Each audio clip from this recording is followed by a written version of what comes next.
naannoo Oromiyaa godina Shawaa Kibba Lixaatti bulchaan aanaa Sadeen Sooddoo obbo Baqqala Qaccaa hidhattoota eenyummaan isaanii hin beekamneen ajjeesamuu isaanii waajjirri koominikeeshinii aanichaa beeksisee jira. Waajjirichi miidiyaa hawaasummaa isaa feesbuukiitiin akka ibsetti bulchaan aanichaa Adaamaa leenjii irra turanii erga deebi'anii booda dilbata darbe galgala tilmaamaan sa'aatii sadiitti hidhattoota eenyummaan isaanii hin beekamneen mana jireenyaa isaanii aanaa Iluu magaalaa Asgorii jiru keessaa fudhatamanii waxabajjii 13/2015 kibxata dheengaddaa ajjeesamuu isaanii ibsee jira waajjirichi. Bulchaan godina Shawaa Kibba Lixaa obbo Taayyee Guddisaa gama feesbuukii koominikeeshinii godinichaatiin obbo Baqqalaan gocha gara jabeenyaa diinni irratti fudhateen wareegamaniiru jechuun eenyummaa qaama diina jedhanii garuu hin ibsine nama quuqama uummataaf qabanii faayidaa uummataaf dursa kennanii kan hojjetan jechuunis ajjeesamuu isaaniitiin gadda itti dhaga'ame ibsachuu isaanii waajjirichi beeksisee jira. Sirni awwaalcha obbo Baqqala Qaccaa guyyaa har'aa raawwatamuu isaa koominikeeshiniin aanaa Sadeen Sooddoo beeksisee jira. Dhimma kana irratti aangawoota aanaa godinaaf naannoo Oromiyaa irraa odeeffannoo dabalataa argachuuf tattaaffiin irra deddeebiin bilbilaan taasifne milkoofne. Haaluma wal fakkaatuun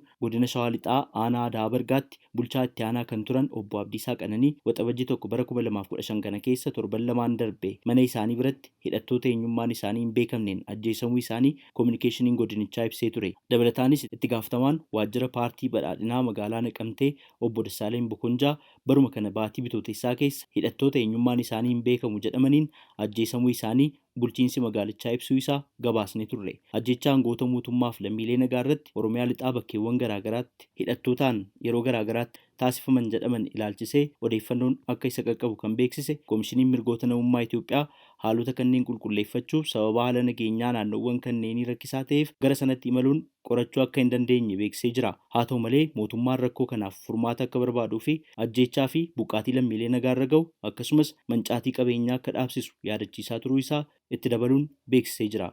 Sagalee Ameerikaaf Naakoor Malkaa Amborraa.